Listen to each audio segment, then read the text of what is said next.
Thank you very much for joining us again. We're talking about cryptozoology, I should say, just strange and exotic beasts that may or may not exist and the study of them. We're talking about the sea, or we left you talking about the sea.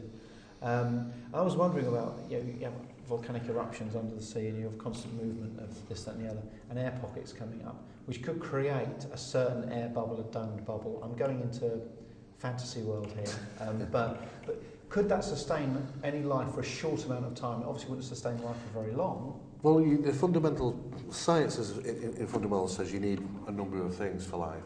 You either need light, ultraviolet light.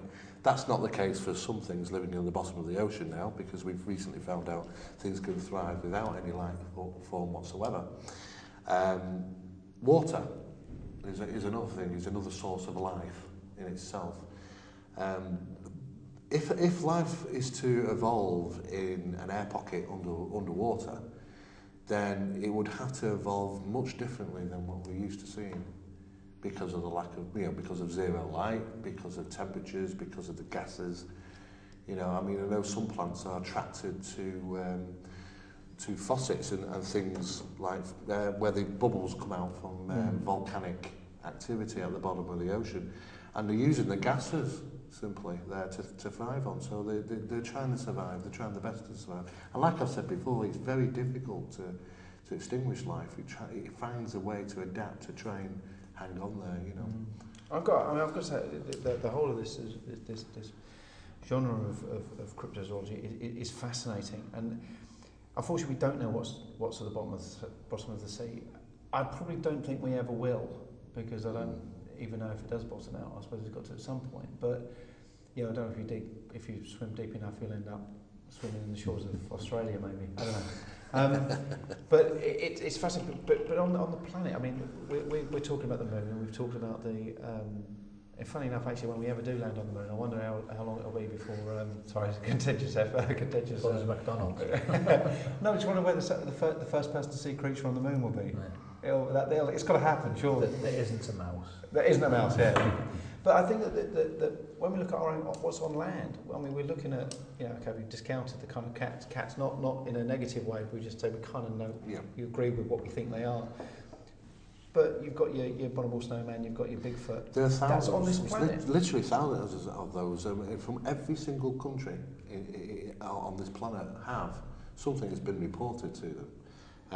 If it's not the wild man of Borneo, it's Sasquatch, it's the Yeti, it's Bigfoot, it's the abominable snowman. It is named the Alma. There's names, for this creature through all history. That's one I'd forgotten about, the wild man of Borneo. That's you learn that when you're a kid in school, didn't you? Yeah, and principally. What was that one all about? Well, that is basically, it's an upright, bipedal animal, hairy, supposed to be like a humanoid, but the fur is quite red and looking a bit like an orangutan's, but walking upright like a humanoid. And this is the wild man of Borneo. They're all over the world. Yeah. If you research them, you'll find that that the striking resemblance between every witness report from every country. But what's interesting is that people get the wrong idea. The abominable snowman doesn't live on the hilltops; it just passes over them. These animals have to eat. People kind of forget that. The big animals, they've got big appetites, and they like to eat things that they can get hold of quite easy, such as berries and plants and things like that. And of course, what they're doing is they're travelling from one valley to another valley. So to do that, they cross the peak of the mountains, hence the abominable snowman. People they don't live up there, they can't survive up there, obviously. But they are very furry and white.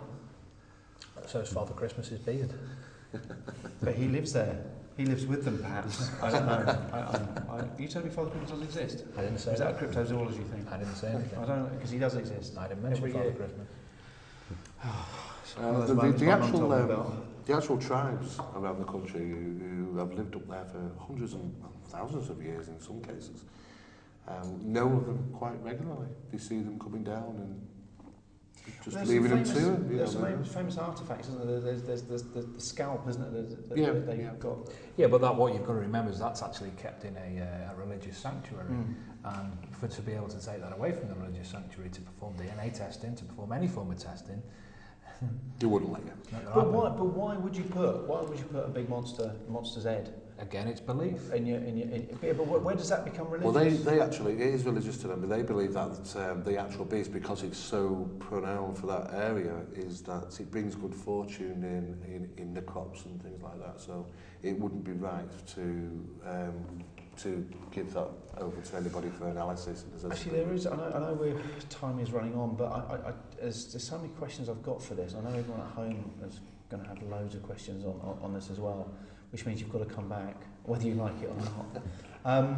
But why have we never found a dead one? I don't say abominable snowman, but same old story, isn't it? As Steve said before, how many dead whales you find? Yeah, I suppose they probably sink. How many get eaten. There are thousands, millions and millions of birds all over the world. How often do you find a dead one in your backyard? That's true, yeah, you don't often see a dead bird. Unless the cat drags in it. You know, and there are millions and millions of them, which pass over that area every day. Yeah. You know, so it's all down to, you know, they are living in places they don't want to be. They want to be away from human society.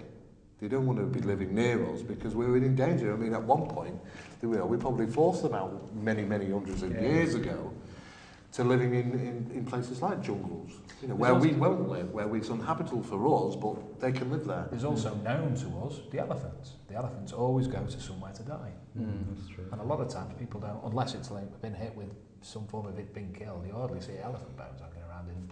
No, it's true, absolutely. Well, there was always this myth about the elephant graveyard, wasn't there? That there was some mythical place where they used to go to because they knew they were going to die. But that's the hardest thing. I mean, we do find animal remains. We do, where we live, you can go for a walk, within a couple of acres of where we live, in any field, the farmers' fields that are around, and you will find something dead there, whether it be a half-eaten rabbit or something. I take your point about the how many birds you see, but quite often you won't see them dead because when they die, someone will eat them. I mean, we've got ducks, and we lose ducks. Sometimes the older ones they die, but they get eaten, and we rarely find a dead one. We might find a few feathers, but we rarely find a dead one. And it's the same as but then again, I'm answering my own question. Could something be eating these things in the wild? Well, if you're talking about the Bigfoot, obviously we know it doesn't like society. It wants to be away from everyone. If it dies, the carrion comes down, the carrion eats it, it decomposes, its flesh rots on it, goes and gets eaten by the worms. It depends on how deep in the jungle. You'd be surprised how fast that action actually takes place. I mean, within your first 2 days, you've got complete swelling after a carcass, when the animal dies. By the 6th day, it's being fed on from internally, from its bone bacteria. By the 12th day, you'll be struggling to identify it. But the thing is also, I mean, I know we were saying about the birds and all that, but we do actually have bone records of these birds that people have found.